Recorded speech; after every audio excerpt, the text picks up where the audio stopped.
Hi everyone guys. වණක්කම් අස්සලාමු අලයිකුම්. මේ video එකෙන් මම කතා කරන්න යන්නේ කොහොමද මම ෆිසික්ස් වලට එකක් ගත්තේ කියලා. මේක මගේ තර්ඩ් ෂයි එක.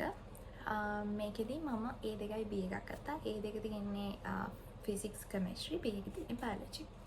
ඉතින් මම ෆිසික්ස් වලට එකක් ගන්න කොහොමද වැඩ කරේ කියලා තමයි මේකෙදි කතා කරන්න යන්නේ. ඉස්සෙල්ලම කියන්න ඕනේ guys මේක මගේ තර්ඩ් ෂයි එක. ෆස්ට් එකේ මට තියෙන්නේ ෆිසික්ස් වලට C එකක්, සෙකන්ඩ් එකේ තියෙන්නේ B එකක්, තර්ඩ් එකේ තියෙන්නේ A එකක්.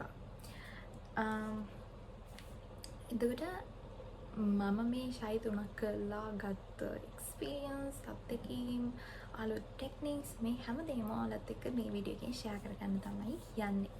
ඉතින් ඔයාලට සෙට් වෙන ටෙක්නික්ස් නම් මම කියනවා නම් මේවා ඔයාලට try කරලා බලන්න පුළුවන්. ඉස්සෙල්ලම කියන්න ඕනේ guys, ඔයාලා ෆස්ට් ෂයි කරන කෙනෙක් නම් ඔයාලා තියරි ක්ලාස් යනවා, තියරි ක්ලාස් වල ගණන් හදනවා තමයි. හැබැයි guys ඔයාලා හිතන් ඉන්නවා වගේ තියරි පුළුවන් වුණා කියලා ගණන් හදන්න පුළුවන් කියලා හිතන් ඉන්නවා නම් ඒ මානසිකත්වයෙන් මිදෙන්න ඕනේ. මොකද තියරි පුළුවන් වුණා කියලා ඔයාලට ගණන් හදන්න පුළුවන් වෙන්නේ නැහැ. තියරි දන්නවා තමයි, හැබැයි ඒවා ගානකට ඇප්ලයි කරන විදිහ ඔයාලා දැනගෙන ඉන්න ඕනේ. ඉතින් මේක කරන්න අනිවාර්යෙන්ම ඔයාලා පේසුරු පොත් ටික අරගෙන තීරි පාඩමක් ඉවර වෙච්ච හැටිය ඒකට අදාළ පේසුරු පොත හොයාගෙන ඒ MCQ එහෙම ඊට පස්සේ රචනා ඒවා කරලා ඔයාලා ප්‍රැක්ටිස් එක ඉස්සෙල්ලම හදාගන්න ඕනේ. මම මේ කියන ටෙක්නික්ස් අනම්මනම් කරන්න කලින් සෙකන්ඩ් ට්‍රයි කරන කෙනෙක්, තර්ඩ් ට්‍රයි කරන කෙනෙක්ට නම් අනිවාර්යෙන්ම මම මේ කියන ටෙක්නික්ස් අත්හදා බලන්න පුළුවන්. මොකද එයාලට පේපර් එක ගැන නොලෙජ් එකක් තියෙනවා. ඒ වගේම තීරි සම්පූර්ණයි නම් ගණන් හදලා ප්‍රැක්ටිස් එකක් තියෙනවා. නැති අයත් ඉන්න පුළුවන්. එහෙමනම් ඔයාලා කෙලින්ම ගයිස් සෙකන්ඩ් වුණා කියලා රිවිෂන් යන්නේ නැතුව ඔයාලට කියන්නේ තීරි හරියට අහුවෙලා නැත්තම් කෙලින්ම රිවිෂන් යන්න නැතුව තීරි ක්ලාස්ම යන්න අනිත් බැච් එකත් එක්ක. ඒක ප්‍රශ්නයක් නෙවෙයි. මොකද මට හිතෙන්නේ රිවිෂන් කියන එකට වඩා තීරි යන එක හොඳයි කියලා. ඉතින් guys දැන් මම කතාවට එන්නම්. දැන් මෙහෙම ගණන් හදලා ලාවට ප්‍රැක්ටිස් එකක් තියෙන්න ඕනේ මම මේ කියන දේවල් කරන්න කලින්. හරිද? එතකොට guys අපි ඉස්සෙල්ලම දැන් ගොඩක් ඒවයි කියන්නේ දැන් ඒකකට යන්න නම් අනිවාර්යයෙන්ම පාස් පේපර්ස් කරන්න ඕනේ කියලා. ඔව් ඇත්තටම පාස් පේපර්ස් කරන්න ඕනේ. හැබැයි පාස් පේපර්ස් කරන විදිහ ඔයාලා දැනගෙන ඉන්න ඕනේ. නිකන් කරන්නම් වාලේ කවුරු හරි කිව්වා කියලා එහෙම පාස් පේපර්ස් කරලා හරියන්නේ නැහැ. එහෙම තමයි මම සෙකන්ඩ් එකේ කරේ. මට එතකොට හම්බුනේ B එකක්. A එකක් හම්බුනේ නැහැ. ඉතින් ඔයාලා දැනගන්න ඕනේ කොහොමද පාස් පේපර්ස් කරන්නේ කියලා. ඉතින් අපි බලමු කොහොමද පාස් පේපර්ස් එකක් කරන්නේ. ඉස්සෙල්ලම MCQ පේපර් එක කරන විදිය ගැන කතා කරොත් එහෙම ඉස්සෙල්ලම guys MCQ පේපර් එකේ ඔයාලට හම්බ වෙන ප්‍රධානම ගැටලුව තමයි ටයිමින් මදි වීම. ටයිම් එක මදි. ඔයාලා දන්නවා ඔයාලට තව ටිකක් ටයිම් එක තිබ්බනම් ඒ ගාන හදාගන්න පුළුවන් කියලා. ඉතින් ඔයාලා ඉස්සෙල්ලම කරන්න ඕන වගේ ටයිමින් හදාගන්න එක. ඉතින් ඒකට මම මේ කියන ස්ටෙප්ස් ෆලෝ කරන්න. එතකොට ටයිමින් ගොඩක් දුරට හැදේ කියලා මම විශ්වාස කරනවා. එතකොට මේකෙදි කරන්න ඕනේ guys, ඔයාලා පළවෙනි පාර පාස් පේපර් කරද්දී පළවෙනි කියන්නේ ඔයා අවුරුදු 10ක් 15ක් පාස් පේපර්ස් එක දිගට කරගෙන යනවා නම් ඒ කියන්නේ වට කීපයකට ඔයා කරගෙන යන්න ඕනේ පාස් පේපර්ස් එක. වටයක් කරා නම් වැඩක් නැහැ. පාස් පේපර්ස් කරනවා නම් වට 3කට වඩා අනිවාර්යයෙන්ම කරන්න ඕනේ. ඒකක් ගන්න ඔයාලා ප්ලෑන් කරන් ඉන්නවා. ඉතින් පළවෙනි පාර කරද්දී ඔයාලා හරියටම පැය දෙකට ටයිමින් තියලා කරගෙන යන්න. හැබැයි guys ඔයාලා මේ පැය දෙකට අනිවාර්යෙන්ම මේ පේපර් එක කරලා ඉවර කරන්න ඕනේ. තව පැය 2යි මිනිත්තු 10කින් එහෙම බෑ. අනිවාර්යෙන් පැය දෙකකින් ප්‍රශ්න 50ම ඔයාලා කරලා තියෙනවා. කණා හරි ගහලා පේපර් එක ඉවර කරලා තියෙනවා. ඊට පස්සේ ඔයාලා පොඩි CR පොතක් ගන්න, පිටු 40 වගේ CR පොතක් අරගෙන ඔයාලගේ මේ ප්‍රොග්‍රස් එක ඒකේ තමයි මේ මේව කරන්න ඕනේ. හරිද? ඒ කියන්නේ දැන් ඔයාලා හිතන්නකෝ 2025 ඉඳන් ආපස්සට කරගෙන යනවා කියලා 2025 ඔයාලා පළවෙනි පාර ෆස්ට් අටෙම්ප්ට් එකට ඔයාලට හම්බුනේ මෙන්න මෙච්චරයි 50න් කියලා ඔයා ඒකේ දාන්න ඕනේ. ඊට පස්සේ ඔය විදිහට 2024 2023 ඔය විදිහට පැය දෙකේ ටයිමින් එකට කරගෙන යන්න ඕනේ. ඒ අතරම ගයිස් ඔයාලා දැන් හිතන්නකෝ 2025 පේපර් එක කළා කියලා. එතකොට ගයිස් ඔයාලා එක කනා ගහපු ඒවා හරියලා තියෙන්න පුළුවන්. ඒ වගේම ඔයාලට හදාගන්න වෙලාව මදි වෙලා එකත් ඇරලා එහෙම ගියපු ඒවා තියෙන්න පුළුවන්. හදාගන්න කිසිම විදිහකින් දන්නේ නැති ඒවා තියෙන්න පුළුවන්. මේ ඔක්කොම ගයිස් ඔයාලා අපිට ඒ පැය දෙක ඉවරුනාට පස්සේ අපිට හදන්න ඕන. ඉස්සෙල්ලම තනියෙන් හදන්න පොඩ්ඩක් try කරන්න වෙලාව අරගෙන ඊට පස්සේ එහෙම හදාගන්න බැරි නම් එහෙම හදාගත්තත් ගයිස් ඔයාලා කරන්න ඕනේ දේ තමයි රෝසස් එකේ පොතක් අරගෙන ඒවා තියෙනවා online මොකක් හරි Google Drive එක ඔයාලා ඒක search කරලා බලන්න මම දැක්ක එක තියෙනවා අවුරුදු ගානක් යන 2019 විතර යනකම්ම තියෙනවා මේ රෝසස් එකේ පොත් Google Drive එකකට දාලා දැන් තියෙනවද කියන්නේ මම දන්නේ නැහැ. එහෙම රෝසස් එකේ පොතක් හරි අරගෙන ඒ ගණන් නැත්නම් ඔයාලට ඩවුට් එකක් තිබ්බනම් ඒ ගාන හදපු විදිහ හරිද කියලා අන්න ඒ වගේ ගණන් සේරම ඔයා තනියම හදලා ඔයා ඒක හදාගත්ත කියන්නකෝ ඒ ගාන තමයි හරි ගාන. හැබැයි ඒත් ඔයා අනිවාර්යයෙන්ම රෝසස් එකේ පොතක් අරගෙන බලන්න ඔයා හදපු විදිහ හරිද කියලා. නේද? ඒ විදිහට මේව කරන්න. අනිත් එක තමයි guys ඔයාලා 1 ඉඳන් 50 දක්වාම දැන් පළවෙනියටම ඔයාලා කරන්නේ බැරි වෙච්ච ගණන් කනා ගහපු ගණන් ඔය වගේ දේවල් හදනවා. ඊට පස්සේ ඔයා හැදුවා හරි නැතුව හරි ඒක රෝසස් එකේ පොතක් අරගෙන ඒක රිෆර් කරලා හරියට හදාගන්න විදිහ දැනගන්නවා. ඊට පස්සේ 1 ඉඳන් 50 දක්වාම ඔයා ඒක හරියට හැදුවා වෙන්න පුළුවන්. හැබැයි ඒ රෝසස් එකේ පොතක් අරගෙන ඒ හදන විදිහ බලන්න. මොකද අපි සමහර විට ලොකු වටයක් කියලා ගානක් හදනවා වෙන්න පුළුවන්. ඒක ඊටාම ලේසියෙන් ගන්න පහසු ක්‍රමයක් තියෙන්න පුළුවන්. ඒ හින්දා රෝසස් එකේ පොතක් අරගෙන ඒක බලන්න. 1 ඉඳන් 50 දක්වාම මේ විදිහටම කරන්න. ওই විදිහට පැය දෙකේ ටයිම් එකට පහු යන්න 25 24 23 ඔය විදිහට අවුරුදු 15ක් 20ක් විතර යන්න පුළුවන් නම් අනුගණන්වලක ඉව කරත් ගමන්නේ පුළුවන් නම් නැත්නම් අවුරුදු 15ක් විතර ගානම ඇති. ඊට පස්සේ guys දැන් second round එකට ගියාට පස්සේ ඔයා ඊට පස්සේ කරන්නේ පැය එකයි විනාඩි 50න් විතර ඔයා කොහොම හරි මේ මුළු පේපර් එකම කරන්න ඕනේ. එතකොට සමහර විට දැන් එක රවුන්ඩ් එකක් ඉවර වුණාට පස්සේ ඔයාලක රෝසස් එකේ පොතින් ඒ කියන්නේ 25 පේපර් එක රෝසස් එකේ පොතින් ඔයා දන්නේ නැති ගානක් හදන්න විදිහ ඉගෙන ගත්තත් සමහර විට අමතක වෙලා තියෙන්න පුළුවන්. හරිද? ඒකට සෙකන්ඩ් එක හැබැයි පැය එකයි විනාඩි 50න් කරන්න ඕනේ. මේ විදිහට ආපහු මේ කරගෙන යන්න ඕනේ. හරිද? ඊට පස්සේ ආයි පාරක් ඔයාලට බැරි වෙච්ච ගණන් අනම්මනම් ඔයවා ආයතර විදිහටම රෝසස් එකේ පොතින් බලලා ආයි හදන්න ඕනේ. මුලින් ඉඳන් හදන්නේ දැන් මට මතකයි එහෙම කියලා හරියන්නේ නැහැ. දැන් ඔයාට එක සැරේකුත් අමතක වුණානේ. ඒ හින්දා පොතක් අරගෙන හදන්න. කටුකොලයක් හරි අරගෙන හදන්න. නැත්තම් ලියන්න. මොකද එහෙම මතකයි කියලා එහෙම ඉන්න එපා. ඔයා ඒක මතකයි කියලා හිතුවට ඔයාට ඇත්තටම මතක නැහැ. හදන විදිහ මතක නැහැ. ඒ කියන්නේ ඔයාගේ මොලේ ඉස්සෙල්ලා ඒක බැලුවා කියන මතකයක් විතරයි තියෙන්නේ. ඇත්තටම හදන විදිහ ඔයාට මතක නැහැ. හැබැයි ඔයාලට මතකයි මම මේක දන්නවනේ කියලා ඔයා යන්න හදයි. හැබැයි ඔයාට ඇත්තට මේක මතක නැති වෙන්න පුළුවන්. ඒ හින්දා කටුකොලයක් අරගෙන ඒක හදන්න, ගාන හදන්න.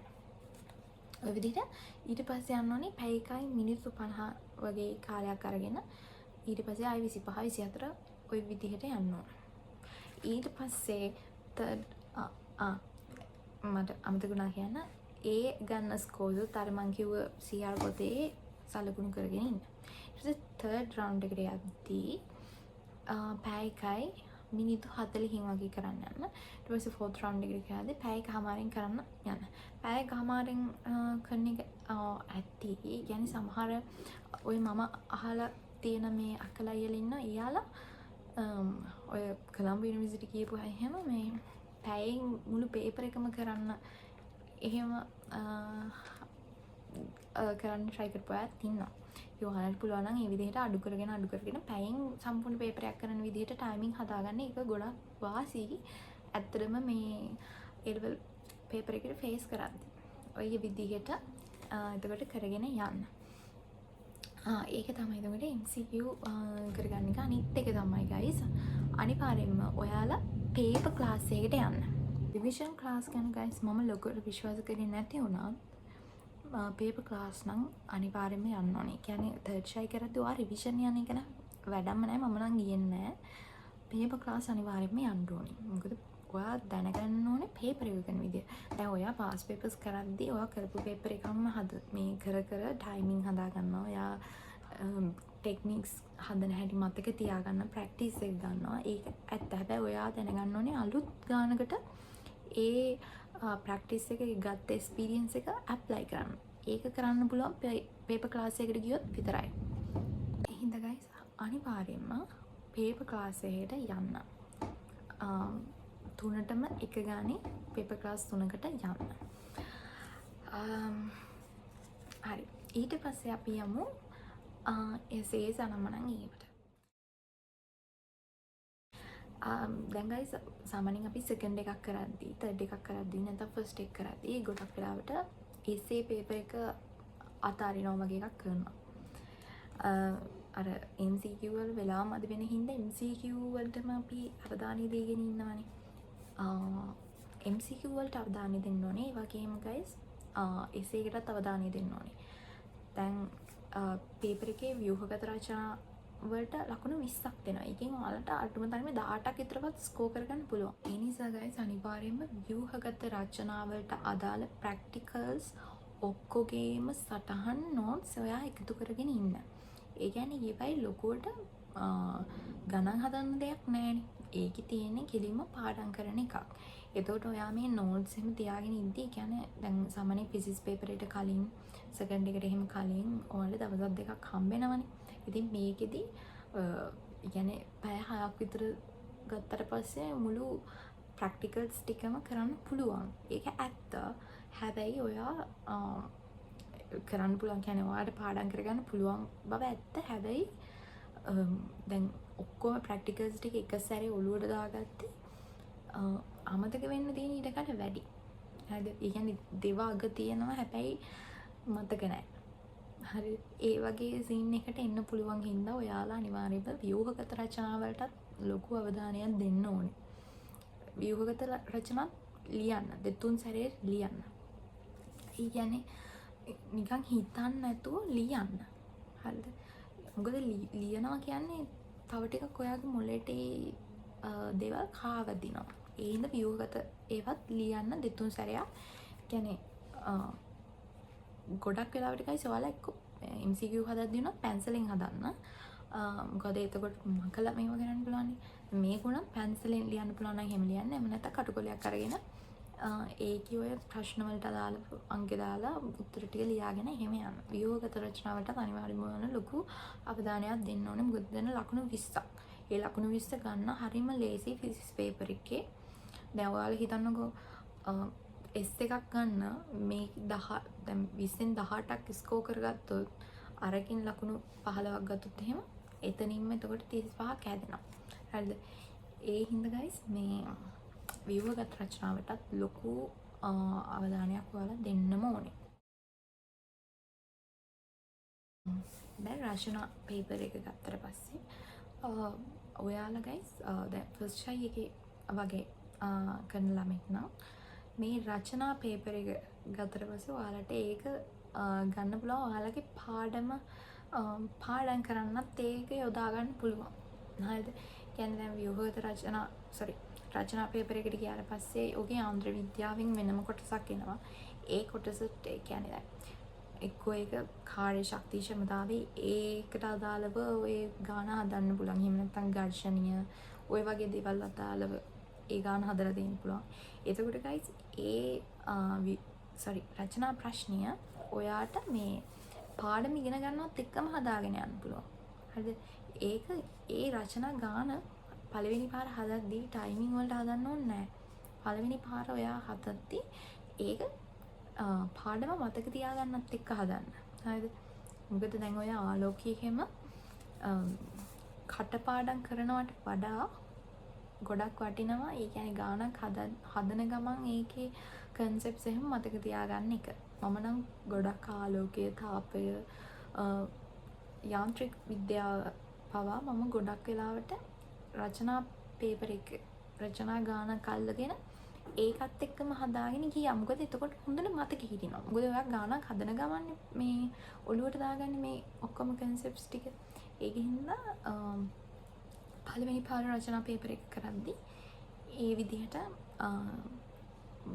පාඩම් මතක තියාගන්න ඒක උදව්වක් කරගන්න ගමන් ඔයාලට රචනා වලට උත්තර දෙන්න පුළුවන්. ගයිස් පාඩම පාඩම් කරගන්න රචනා යොදා ගන්නවා වගේම ගයිස් ඔයාලා දැනගන්න ඕනේ රචනා වලටත් ලොකු අවධානයක් දෙන්න. මොකද රචනා වලින් එකකට 5 ගානේ වුණොත් 20ක් එතන 20යි අතන 18ක් විතර ගත්තොත් එහෙම එතන 38යි. MCQ ඔයාලට බැරි නම් හරිද? ඒ කියන්නේ MCQ බැරි වෙලා හරි ටයිමින් මොකක් හරි කේස් එකක් හරි ඇවිල්ලා අපි දන්නේ නැහැ නේ ගයිස්. ඒ කියන්නේ මේ මොහොතේ වෙන දේවල් අපි දන්නේ නැහැ. එතකොට හදිසියේ MCQ එක කෙලවුනොත් ඔයාට රචනායකින් ඒ කෙලවිච් එක හදාගන්න පුළුවන්කම තියෙනවා. එතකොට ඒකට ඔයාලා රචනා ප්‍රැක්ටිස් එකක් තියෙන්න ඕනේ. රචනා අත්හරින්න එපා කියන්නේ මම ඒකයි.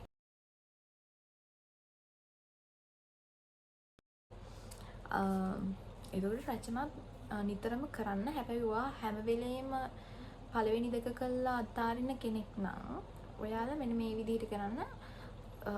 ලොකු CR කොලයක් අරගෙන ඒකේ කැලිවල් තීරලා ඒකේ ගයිස් යාන්ත්‍ර විද්‍යාව කියලා ලියන්න.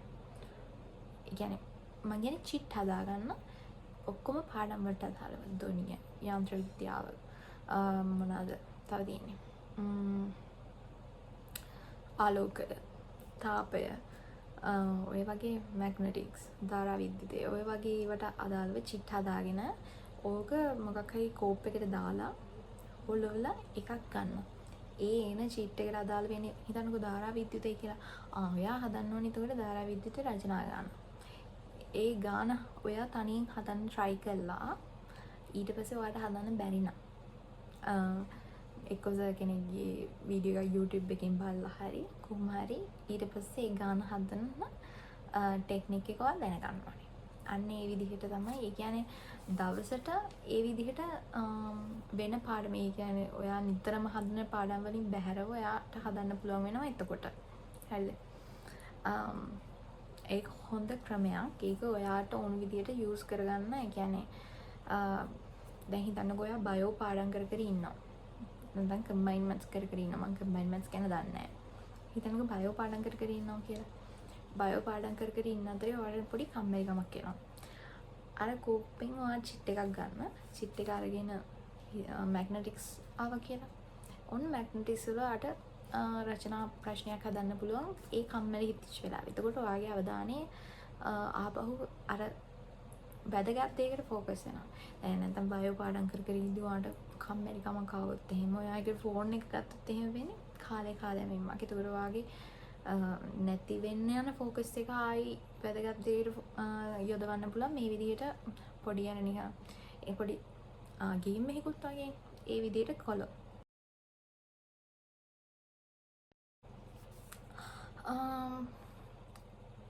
හරි. ඒතර රචනා පේපර්ස් ලියන්න ඕනේ. ව්‍යුහගත රචනාවලට ලොකු අවධානයක් දෙන්න ඕනේ. ඒවත් නිතරම කරන්න ඕනේ. මොකද එතකොට ඔයා කියන්නේ අවසාන එක්සෑම් එකට කලින් දවසේ ඔක්කොම ටික එක සැරේ පාඩම් කරනවානේ. එහෙම පාඩම් කළා එහෙම කියන්නේ ඔයා ව්‍යුහගත කියන්නේ ප්‍රැක්ටිකල්ස් ටික බලන්නේ එක්සෑම් එකට කලින් දවසේ නම් පැය 6ක් අරගෙන ඔක්කොම එකම සැරේ පාඩම් කළොත් එහෙම ඔයාට අමතක වෙන්න තියෙන ඉඩකඩ වැඩි වෙයි පොඩි පොයින්ට්ස්. ඔයා දන්නේ මොනවද ව්‍යුහගත රචනාවල අහන්නේ ප්‍රශ්න කියලාවත්. මොන වගේ තැන් වලින්ද අහන්නේ කියලා. ඒ හින්දා ඒ ගැන දැනගන්න අනිවාර්යයෙන්ම ව්‍යුහගත රචනා කරන්න ඕනේ. කීප සැරයක්ම කරන්න ඕනේ. එතකොට ඔයා දන්නවා මොන වගේ තැන් වලින්ද ප්‍රැක්ටිකල් සම්බන්ධව අහන්නේ. ඒ හින්දා ව්‍යුහගත රචනා කරන්න ඕනේ. එතකොට මම පළවෙනි කිව්ව ටයිම් එකක් තියලා MCQs කරන්න යන්න. ඊළඟ එක තමයි guys ඔය ඊට පස්සේ ඔයා ප්‍රැක්ටිස් වෙන්න ඕනේ essays පැය 30කට වඩා අඩු කාලයකදී කරන්න. ටයිම් එකක් තියන්න guys. දැන් මේ ෆෝන් එකත් ඔයාලට ප්‍රොඩක්ටිව් විදිහට පාවිච්චි කරන්න පුළුවන් විදිහ තමයි මම මේ කියන්නේ guys. රචනා පේපර් එකේ ඔයා දැන් අර එහෙම චීට් එකක් අරගෙන හිටන්නකො ඔයා මේ මොකක් හරි දාලා පිටුදටත් දාලා රචනා එකක් තමයි දැන් ඔයාලා හදන්න තියෙන්නේ. ඔයා ඒක පැය 30න් හදන්න යන්නේ නැතුව guys විනාඩි 20න් හදන්න try කරන්න ඕනේ. හරිද? ඒ කියන්නේ අර නිකන් බෝල අකුරු කර කර එහෙම කරන්නේ නැතුව දැන් ඔයාගේ කඩු වැඩ කොලේ ඉන්නේ තියෙන්නේ. ඔයා ඒක විනාඩි 20න් හදන්න try කරන්න ඕනේ. හරිද? ඒ විදිහට විනාඩි 20න් try කරලා ඔයා බලන්න ඕනේ ඔයාට කොච්චරක් හදාගන්න පුළුවන් වුණාද කියලා. මේ විදිහට guys time එකක් තියදී ඔයා කරන්න ඔයාගේ timing හොඳට හැදෙනවා. ඔයාට එතකොට පැය 3 essay paper එකට හොඳට මුහුණ දෙන්න පුළුවන්කම තියෙනවා. මොකද පැය 3යි මිනිත්තු 10ක්ම හම්බ වෙනවා. අර විදිහට ඔයා අඩු කාලෙකදී essay ගානක් හදන්න ඉගෙන ගත්තා කියන්නේ ඔයාට එතකොට ලොකු ස්ට්‍රෙස් එකක් නැතුව ගණන් හදන්න පුළුවන් වෙනවා. සාමාන්‍යයෙන් guys අපි කොච්චර හිතුවත් පැයක් ඇතුළත අපිට ව්‍යුහගත රචනා එක කරන්න බෑ. පැය 1යි විනාඩි 15ක් 20ක්වත් යනවා. එතකොට ඔයාට හැකියාව තියෙන්න ඕනේ රචනා ගණන් විනාඩි 30කට අඩු කාලයකදී හදන්න. හරිද? එතකොට ඒ හින්දා ඒ ටයිමින් හදා ගන්නත් ඕනේ මේ රචනා කරද්දී. එතකොට ඒ විදිහට කරන්නත් ඕනේ.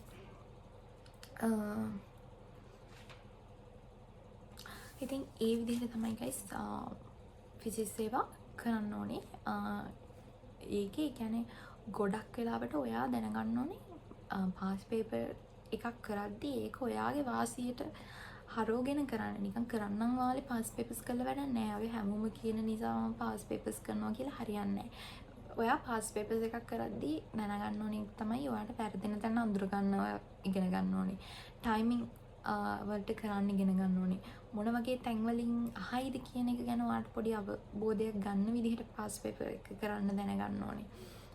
ඒ වගේම ඔයාට වැරදෙන්නේ මොන වගේ තැන්ද කියලා අඳුර ගන්න විදිහට පාස් පේපර් එක කරන්න දැනගන්න ඕනේ. අනිවාර්යයෙන්ම ප්‍රැක්ටිස් එක එනවා පාස් පේපර්ස් කරන්න. ඒ වගේම guys අනිවාර්යයෙන්ම වට 3කට වඩා නම් අනිවාර්යයෙන්ම පාස් පේපර් කරන්නම ඕනේ. අනිත් එක තමයි පේපර් ක්ලාස් එකකට යන්න. පේපර් ක්ලාස් එකකින් ඔයාට අලුත් ගණන් හදන්න හම්බ වෙනවා. එතකොට ඔයා අර දැනගත්ත කරුණු ටික ඇප්ලයි කරන විදිහ ඔයාම ඉගෙන ගන්න පුළුවන්කම ලැබෙනවා. පේපර් ක්ලාස් එකේ ගියාට මදි. ඒ පේපර් ක්ලාස් ඩිස්කෂන් එක අනිවාර්යයෙන්ම බලන්න ඕනේ. ඕවා තමයි guys එතකොට ෆිසික්ස් වලට ඒකක් ගන්න ඔයාලා කරන්න ඕනේ දේවල්. ඉතින් guys අනිත් එක වැදගත්ම දේ තමයි guys ඔයාලා ඩිසිප්ලින් හදා ගන්න ඕනේ. හැම වෙලෙම ෆෝන් එකට අවධානය යොමු නොවෙන්න. ෆෝන් එක ප්‍රොඩක්ටිව් විදිහට පාවිච්චි කරන්න ඉගෙන ගන්න ඕනේ. අර මම කිව්වා වගේ ටයිමර් තියන්න. ඊට පස්සේ පොමොඩෝරෝ ටෙක්නික් එකට අනුව කරන්න. මම නම් ගොඩක් වෙලාවට ෆෝන් එක යූස් කරේ පොමොඩෝරෝ වල video study with me videos බලන එකටයි ටයිමර් තියන්නයි. එලාම් තියන්නයි. ඔන්නෝවට තමයි වැඩිම මම යූස් කරේ ෆෝන් එක ඔය කාලෙදී. ඉතින් guys මේ වීඩියෝ එක එනවාලට වැදගත් වුණා කියලා හිතනවා නම් subscribe කරන්න, like කරන්න, ඔයාලගේ යාළුවොත් අතර share කරන්න. ඉතින් guys ඔයාලා හැමෝටම එකක් ෆිසික්ස් වලට වගේම අනිත් සබ්ජෙක්ට්ස් වලටත් එන්න කියලා මම wish කරනවා. ඒ වගේම මගේ A level journey එක සහ අනිත් සබ්ජෙක්ට් වලට මම කොහොමද face කරේ, මම මොනවද පාවිච්චි කරපු ටෙක්නික්ස් කියලා තවත් වීඩියෝ එකකින් එන්නම්. එහෙනම් guys අදට එච්චරයි. Have a good day. Bye.